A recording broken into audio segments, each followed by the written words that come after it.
Hello guys, in this video I'm going to show you how to set the language on the Everand application.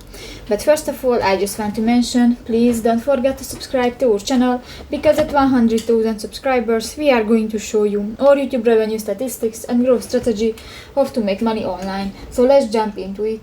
First of all, open the application on your device.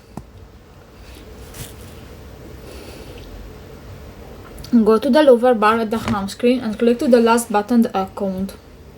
Here you can find the language preferences under the audio player settings, click that, and here you can find different languages.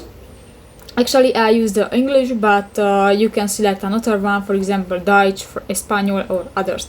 Just select one, click that and click to the OK button. So that's pretty much it for this video guys, see you in the next one, bye bye.